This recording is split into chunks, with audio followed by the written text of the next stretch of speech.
Hindi academy से DR. Patel आप सबका स्वागत करता हूं।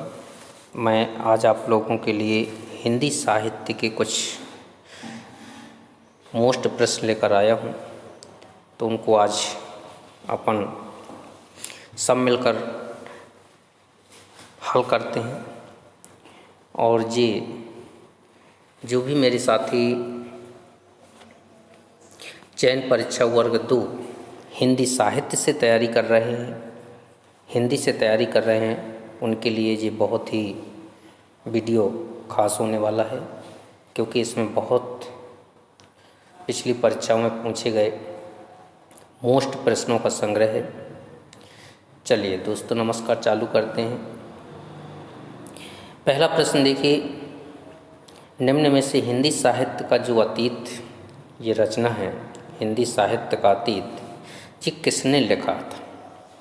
तो हिंदी साहित्य का अतीत जो रचना है, इसका सही आंसर है आचार्य विश्वनाथ प्रसाद मिश्र, यानी बी नंबर का इसका सही है।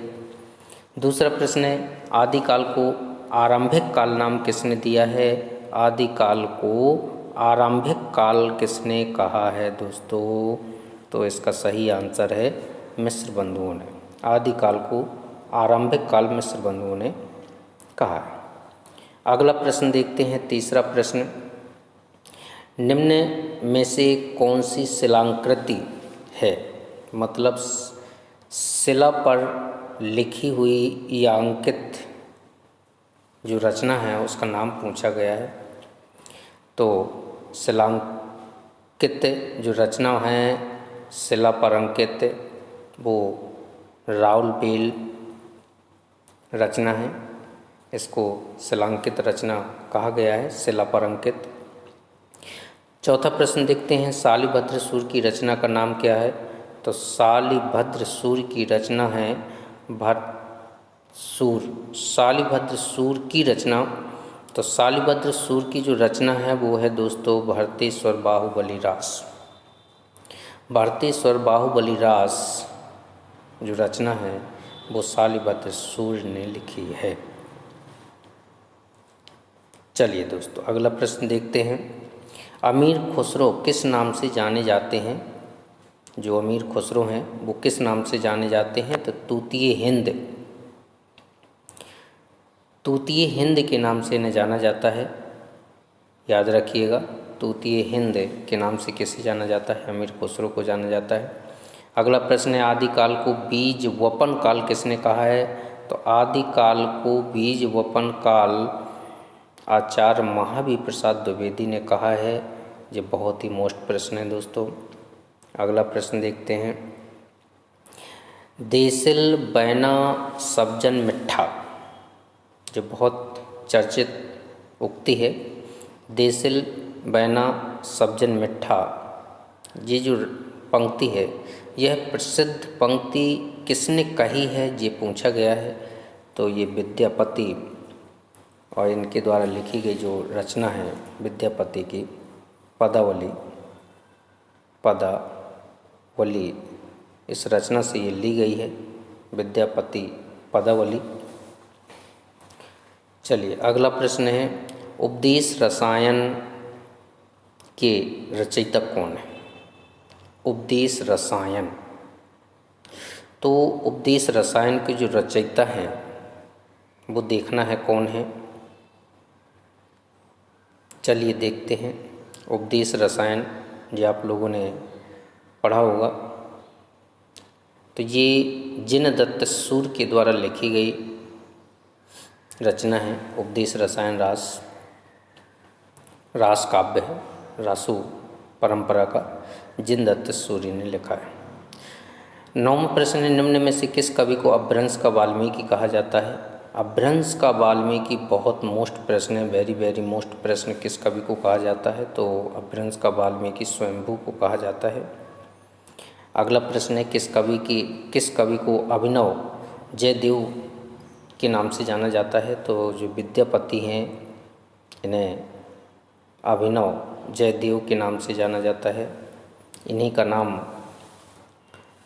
मैथिल कोकिल भी है, विद्यापति को मैथिल कोकिल, क्योंकि मैथिली में रचित इनकी जो रचना है पदावली, उस पदावली रचना के कारण इन्हें मैथिल कोकिल कहा गया है।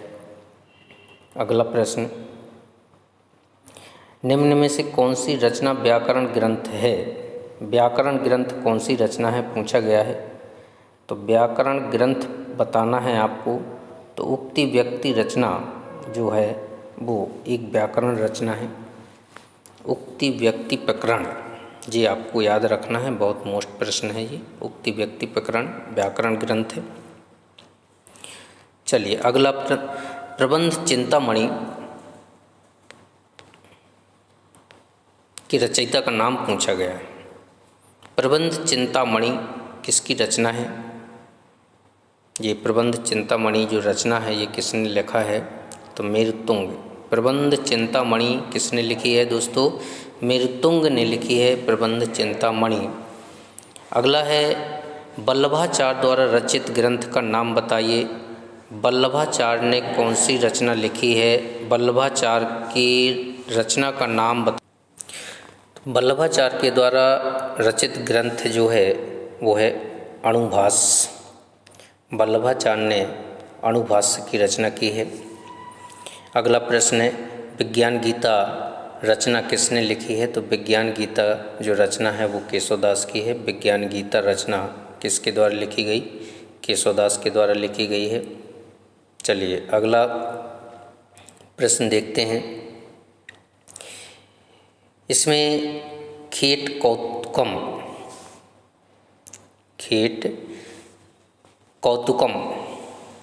जो रचना है वो किसकी है? तो रहीमदास की है। रहीमदास ने खेट कौतुकम रचना लिखी है। अगला गोकुलनाथ की रचना का नाम बताइए। तो गोकुलनाथ ने जो सबसे पहले आदिकाल में, या आप कह दें हिंदी साहित्य के इतिहास में, गद्य साहित्य में ब्रज भाषा में 2 रचनाएं लिखी थीं। एक तो 84 वैष्णवन की वार्ता है और एक 252 वैष्णवों की वार्ता है। ये 2 रचनाएं बताई जाती हैं इनकी, ब्रज भाषा में है। आदिकाल में सबसे पहले गद्य रचनाएं 84 वैष्णवन की वार्ता और 252 वैष्णवन की वार्ता। अगला है रुद्र संप्रदाय की स्थापना किसने की थी? रुद्र संप्रदाय, हिंदी साहित्य में एक रुद्र संप्रदाय चला था जिसकी स्थापना विष्णु स्वामी ने की थी। रुद्र संप्रदाय की स्थापना किसने की थी? विष्णु स्वामी ने की थी। चलिए अगला प्रश्न देखते हैं, 18वां प्रश्न। जो 18वां प्रश्न है देखिए दोस्तों, उसमें पंक्ति लिखी हुई है, प्रभु जी तुम चंदन हम पानी। पंक्ति की किसकी रचना है या पंक्ति के रचनाकार कौन है? तो आप लोगों ने बहुत पढ़ी होगी ये रचना, प्रभु जी तुम चंदन हम पानी, जाकी वासांगंग समानी। ये रैदास की पंक्ति है दोस्तों, रैदास के पदों से ली गई है। चलिए अगला प्रश्न है, केशव कहीं न जाई का कहिए। केशव कहीं न जाई का कहिए, ये पंक्ति किसने लिखी है? तो ये पंक्ति तुलसीदास ने लिखी है और केशव कहीं न जाय का कहिए केशवदास के बारे में है। केशवदास के बारे में है, केशवदास से उन्होंने ये बात कही थी तुलसीदास, और तुलसीदास की जो विनय पत्रिका है उसमें ये पद कहा गया है।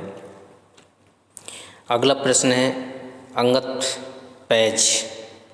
अंगत पैज रचना, अंगत पैज किसकी है? ईश्वरदास।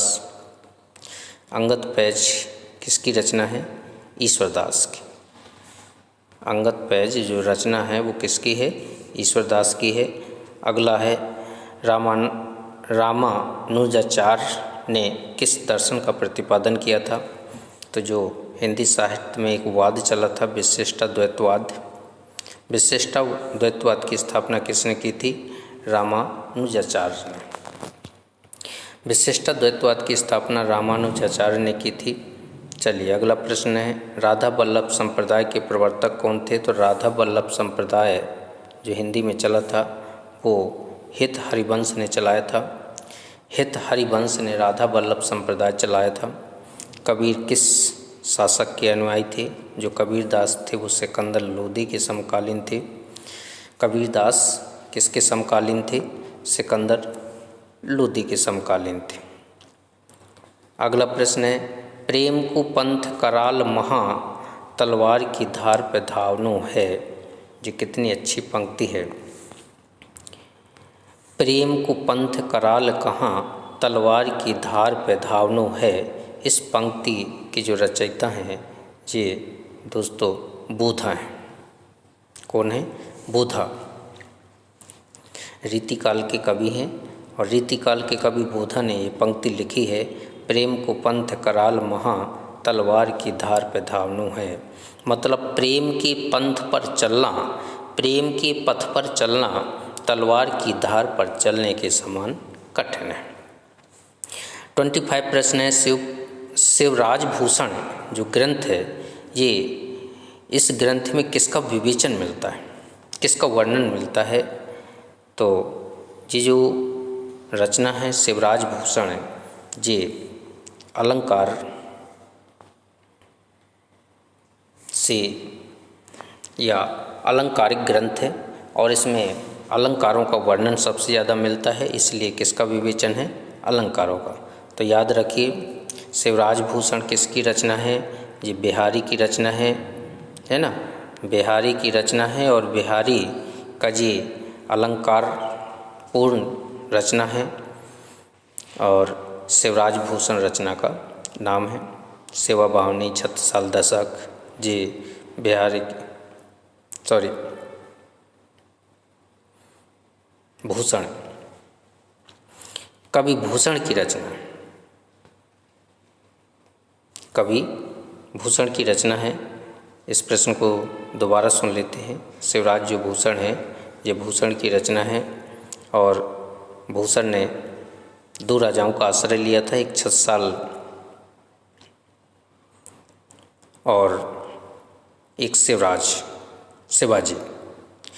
तो शिवाजी की वीरता का वर्णन किया था इसमें शिवराज भूषण में और छत्रसाल दशक में महाराजा छत्रसाल की वीरता का वर्णन किया था।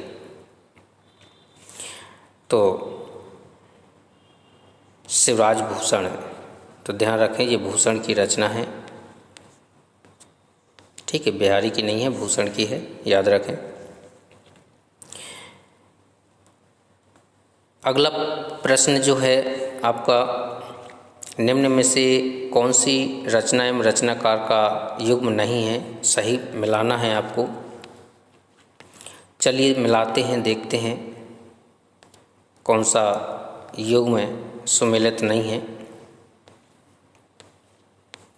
ये आपके सामने विकल्प हैं। काव्य निर्णय भिखारी दास और रस रहस्य कुलपति मिश्र, भावविलास चिंतामणि, रस विलास चिंतामणि और भावविलास केशवदास। तो देखिए इसमें क्या कहा गया है, इसमें प्रश्न क्या पूछा गया है, प्रश्न पर नज़र डाल लेते हैं एक बार। जो प्रश्न है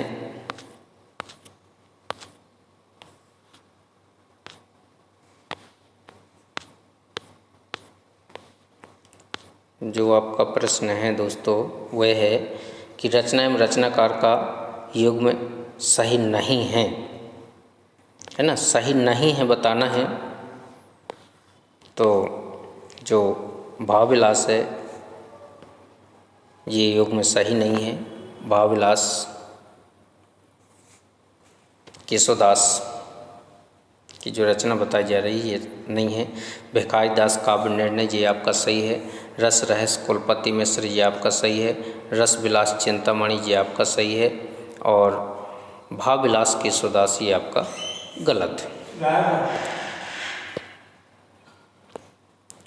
अगला प्रश्न है, प्रबोध पचासा ग्रंथ के रचयिता कौन है? तो प्रबोध पचासा जो ग्रंथ है इस ग्रंथ को लिखने वाले हैं दोस्तों पद्माकर। पद्माकर ने प्रबोध 50 नामक ग्रंथ लिखा था। अगला है रीतिकाल को अलंकृत काल नाम किसने दिया? तो रीतिकाल को अलंकृत काल मिस्र बंधुओं ने नाम दिया है। अगला प्रश्न है निम्न में से किस कवि ने सतसई की रचना नहीं की है? मतलब ऐसा कवि बताना है जिसने सतसई नाम की कोई रचना नहीं लिखी है। तो सेनापति एक ऐसे कवि हैं जिसने सतसई नहीं लिखी है। बाकी मतीराम ने मतीराम सतसई लिखी है, बिहारी ने बिहारी सतसई लिखी है और बृंद ने बृंद सतसई लिखी है।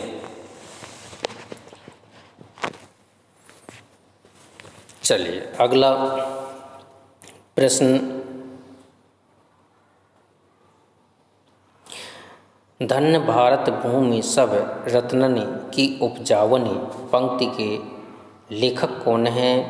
तो धन्य भूमि सब रत्ननि की उपजावनी पंक्ति के लेखक बद्री नारायण चौधरी हैं। दोस्तों ये जो पंक्ति है बहुत मोस्ट पंक्ति है और ये पंक्ति को लिखने वाले बद्री नारायण चौधरी। अगला प्रश्न है भारतेंदु ने यात्रा वृत्तांत या यात्रा वृत्त संबंधी कौन सी रचना लिखी है? तो भारतेंदु हरिश्चंद्र ने एक रचना लिखी है सरयू पार की यात्रा। सरयू पार की यात्रा जी यात्रा संबंधी रचना है उनकी। चलिए तदीय समाज से किसका संबंध था? तो तदीय समाज की जो स्थापना है वो भारतेंदु हरिश्चंद्र ने की थी। तदीय समाज की स्थापना किसने की थी? भारतेंदु हरिश्चंद्र ने। प्रश्न आएगा दोस्तों तदीय समाज की स्थापना करने वाले कवि या लेखक का नाम बताइए। तो भारतेंदु हरिश्चंद्र। रामवृक्ष बेनीपुरी की कौन सी कृति यात्रा वृत्ति की है? तो रामवृक्ष बेनीपुरी की जो एक रचना है पैरों में पंख बांधकर दोस्तों रामवृक्ष बेनीपुरी। आपको प्रश्न का आंसर याद रखना है कि रामवृक्ष बेनीपुरी ने पैरों में पंख बांधकर यात्रा की थी। पैरों में पंख बांधकर यात्रा किसने की थी? रामवृक्ष बेनीपुरी ने। चलिए अगला, निम्न में से कौन सी रचना उसके रचनाकार का युग्म सही नहीं है? चलिए देखते हैं। इसमें कविता कौमुदी रामनरेश त्रिपाठी जी आपका बिल्कुल राइट है। इसके बाद हिमकिरीटनी मक्कालाल चतुर्वेदी जी आपका राइट है। हल्दी घाटी श्याम नारायण पांडे जी भी आपका बिल्कुल राइट है। और रसवंती सियाराम शरण गुप्त जी आपका गलत है, जी आपका सुमेलित नहीं है। रसवंती सियाराम शरण गुप्त के द्वारा नहीं लिखी गई। अगला प्रश्न है अधिकार खोकर बैठना यह महादुष्कर्म है, ये पंक्ति किसने लिखी है? तो इस पंक्ति के जो रचनाकार हैं वो हैं मैथिली शरण गुप्त। ये पंक्ति बहुत मोस्ट है। अधिकार खोकर बैठना यह महादुष्कर्म है पंक्ति किसने लिखी है? मैथिली शरण गुप्त ने लिखी। चलिए अगला प्रश्न है भारत भारती का प्रकाशन किस वर्ष हुआ था? तो भारत भारती का जो प्रकाशन है वो 1912 ईस्वी में हुआ था। अगला प्रश्न है संपत्ति शास्त्र के लेखक कौन है? तो संपत्ति शास्त्र के जो लेखक हैं वो हैं महावीर प्रसाद द्विवेदी। आचार्य महावीर प्रसाद द्विवेदी जो द्विवेदी युग के संपादक थे, उन्होंने संपत्ति शास्त्र नामक एक रचना लिखी थी। साकेत महाकाव्य का सर्वाधिक मार्मिक सर्ग कौन सा सर्ग है? तो 9वां जो सर्ग है वो साकेत महाकाव्य का सबसे बड़ा मार्मिक सर्ग है, जिसमें उर्मिला की विरह कथा का वर्णन किया गया है। निराला की किस पत्रिका से संबंधित नहीं है? तो जो सूर्यकांत त्रिपाठी निराला हैं वो किस पत्रिका से संबंधित नहीं है? तो इंदु पत्रिका जो है इससे निराला संबंधित नहीं है। बाकी सुधा पत्रिका से संबंधित थे, मतवाला से भी थे और समन्वय से थे। मतलब निराला, सुधा, समन्वय और मतवाला तीनों पत्रिकाओं का संपादन किया था, लेकिन इंदु पत्रिका का संपादन निराला ने नहीं किया था। अगला प्रश्न, कामायनी में श्रद्धा किसका प्रतीक है? तो देखिए, कामायनी में जो 15 सर्ग हैं वो सब के सब प्रतीक हैं, और कामायनी महाकाव्य के सारे प्रतीकों में से देखिए श्रद्धा जो एक पात्र है कामायनी की, वो हृदय का प्रतीक है। अगला है, हिंदी में स्वच्छंदतावाद का कवि कौन कहा जाता है? तो स्वच्छंदतावादी कवि जो हैं वो श्रीधर पाठक को कहा जाता है। हिंदी में स्वच्छंदतावादी कवि कौन है? श्रीधर पाठक। चलिए अगला है, अरुण यह मधुमय देश हमारा। ये पंक्ति आप लोगों ने बहुत सुनी होगी। अरुण यह मधुमय देश हमारा, यह किसने कहा है? तो ये कार्नेलिया ने कहा है। अरुण यह मधुमय देश हमारा जयशंकर प्रसाद के द्वारा लिखे गए नाटक, और इस नाटक में ये एक पात्र है कार्नेलिया, ये उनका कथन है। अगला प्रश्न देखते हैं।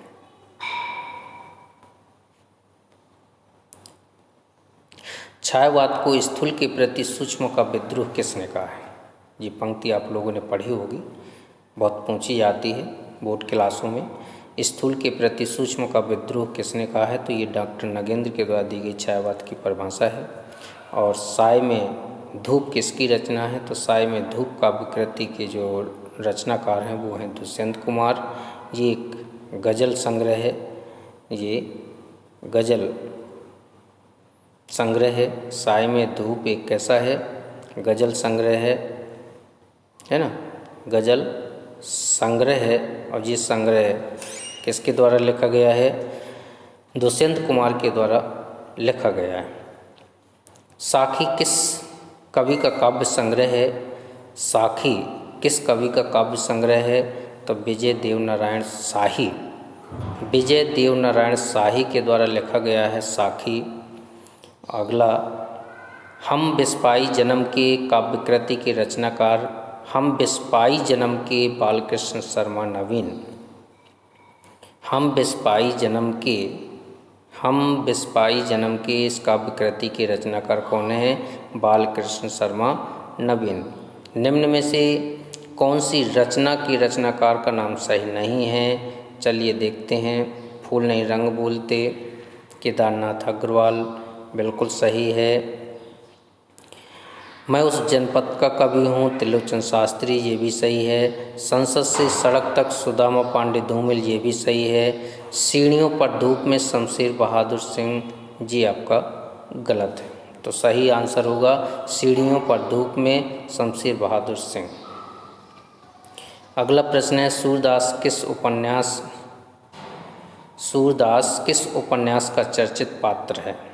सूरदास किस उपन्यास का, यानी प्रेमचंद के उपन्यासों में एक उपन्यास में सूरदास नाम का एक पात्र था। और ये सूरदास नामक व्यक्ति जो है वो किस उपन्यास में पात्र था? तो वो रंगभूमि में था। किसका पात्र है? रंगभूमि।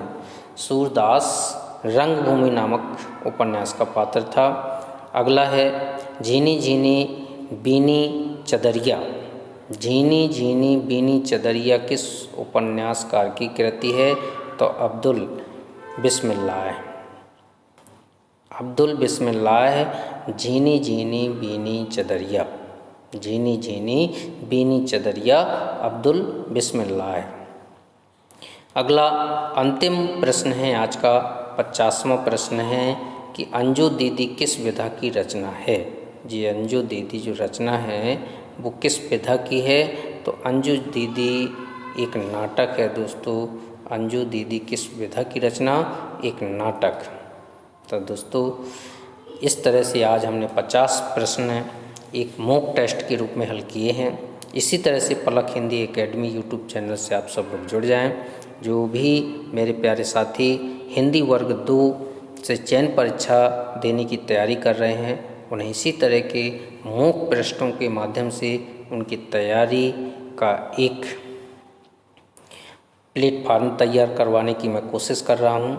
और दोस्तों इसमें से आप लोग कितने 50 प्रश्नों में से आप लोगों के कितने प्रश्न सही हैं, ये ज़रूर आप लोग मुझे कमेंट करके बताएं। जय हिंद, जय भारत।